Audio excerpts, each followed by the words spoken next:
Hello and welcome back to the Auto Loons YouTube channel. We are back with more diecast models. This one is another unboxing, but this is even more special than the last one because what we have here is an AutoART. AutoART is pretty much like one of the leading brands in the world for premium diecast models, especially in 1:43 and 1/18 scale. Now this is my first AutoART model.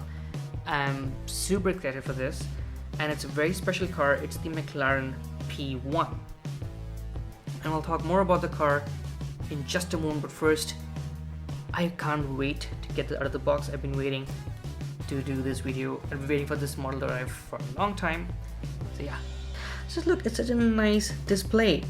Clear acrylic display, AutoART branding all around.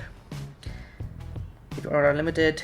See, details came out for adult collectors or adults. It's a very nice box.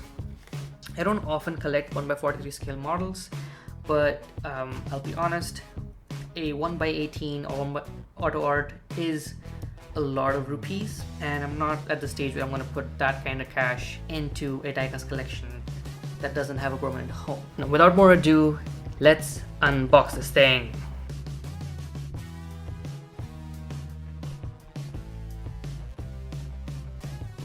So after those embarrassing rips, we finally have the box out of the box. It's a very nice display actually. Nice clean display, which could use a little bit of cleaning, obviously, now and then. Dust this area. Oh, it's so beautiful. The model is in one of the more popular McLaren P1 colors, volcano orange, and kind of looks like a burnt or like a bright bronze as well. But yeah, I mean, I haven't even taken it out of this and I'm already loving the details, and I can see why every AutoART, no matter what scale, is worth all the money if you have it. So yeah, let's unbox it out of this. Let's take it out of this acrylic case. Almost took the bloody mirror off, and yeah, don't do that. Up, not, yeah, don't do what I just did. It looks so beautiful. Look at it. Oh, the way it catches the light is amazing. The details.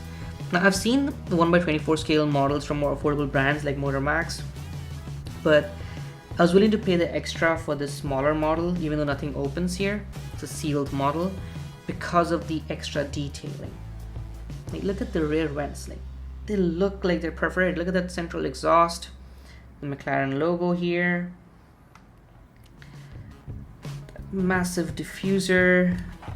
The wheels are perhaps the only letdown in this scale, but again, very well designed. You can even see, just about see, those calipers, which in the front one you can almost see the McLaren branding on them. So yeah, the carbon fiber effect finish on the doors, exposed carbon fiber. Of course, most of the car is carbon fiber.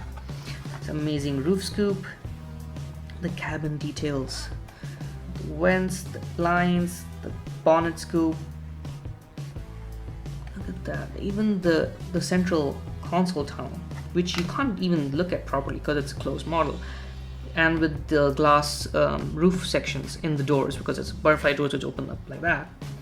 It's so well detailed. This is the AutoART 1/43 McLaren P1 scale model. You can't unscrew it, but I am, considering how butterfingered I am right now, I'll probably do it off camera just to have, I can focus on it better. But it's a sealed model, so nothing will open, but that allows them to have more detail without having to make space for hinges as such in this design. Oh my god, I can't stop looking at the carbon fiber detail, exposed carbon details.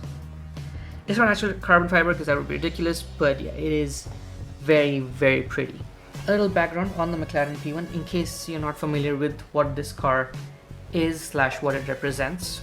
The McLaren P1 was McLaren's first modern hypercar. Some journalist outfits called it the successor to the F1, the 90s icon, but that's not quite true. The P1 does follow a similar ethos in terms of using modern day F1 tech for a great on-road driving experience and achieving amazing speeds. The P1 kind of debuted in 2012 and then went on sale in late 2013. It had the same engine as sort of McLaren Automotive's debut road car, the MP4-12C, which was a 3.8-liter twin-turbo V8. In the McLaren P1, the engine's output was upgraded to 727 horsepower and 720 newton meters of torque. But there's also an electric motor in there that makes around 177 horsepower and 260 newton meters of torque.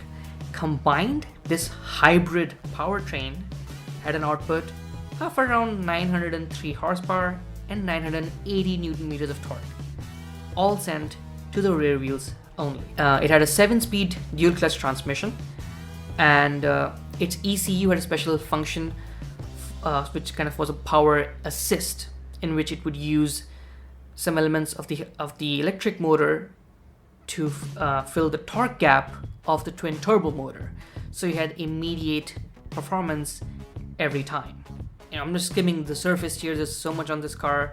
People have done many in-depth reviews with this car, comparisons, and its technological breakthroughs. But just to skim over another one of the highlights, F1 derived highlights of this car, is the wing. Now in this model, it's sitting flush into the rear end where it would be normally, in day-to-day driving. But it does pop up. I'll just insert a clip here if I can. At speeds which it has active aerodynamics, adjusts its height according to the requirement, whether you're braking or you're accelerating or going through a corner.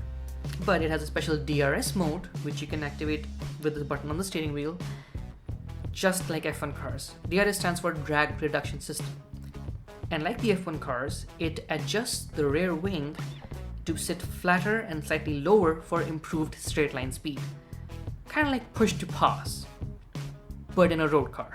Official performance times from McLaren said 0 to 100 km per hour in 2.8 seconds, 200 km per hour in around 7 seconds, and a top speed limited to 250 kph, which I would agree is fast enough, especially for track days.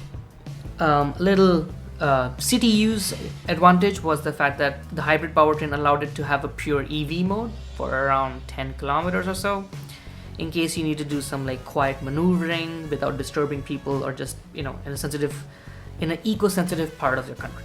Of course, there was the weight penalty of the hybrid powertrain with the batteries and the electric motor, and to kind of counter that, McLaren used a lot of carbon fiber for literally everything that they could. The McLaren P1 was limited to just 375 units. There were specials and sort of spin-off variants, like the racing track only P1 GTR. There was an LM model, which was also not a road legal model, that set a Nordschleife lap time of 6 minutes and 43 seconds, or 643.2. What makes the McLaren P1 a bit of a modern icon is not just its absurd performance and technology, is that it arrived on the scene with tech unlike any other car, and yet there were 2 more cars which came around the same time. And these 3 cars were dubbed by the internet as the Holy Trinity. These were the first wave of hypercars. We had sports cars, we had supercars, and now we had hypercars touching the 1,000 horsepower and 1,000 newton meter figure. It was an amazing display of modern tech for performance, especially when any electrification was seen as a dilution of performance. And this car showed that electricity is not something to be annoyed at. Electric mobility, electric powertrain is not something to be annoyed at. You just need to figure out how to use them to make cars more fun. And not everything needs to be a Prius or a Nissan Leaf. The Holy Trinity comprised of the P1, the Porsche 918 Spyder, and the Ferrari LaFerrari. All these cars used new age hybrid tech with over 900 horsepower and near 1,000 Nm of torque. There was a lot of debate on which one was quicker around the track, but there were so many variables because the results depended on the track, the weather, the driver. These cars had so much to give, and no one person or track could get the best out of any of those cars in a consistent manner. The popular Amazon program, the Grand Tour, did its own track test of all 3 cars around the Portimao circuit, and in their tests, P1 was the slowest of the 3. Its sort of compromised lap time was credited to the fact that it was the most difficult to drive of the 3. It's exciting if you get to drive it. Based on every review I've ever seen, everybody loves driving it. But it's hard to tame it to get the most out of it.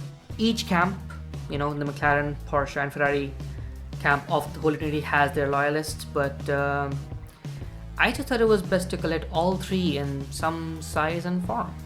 So that's it for this episode, guys. I hope you enjoyed this unboxing and brief overview of the McLaren P1.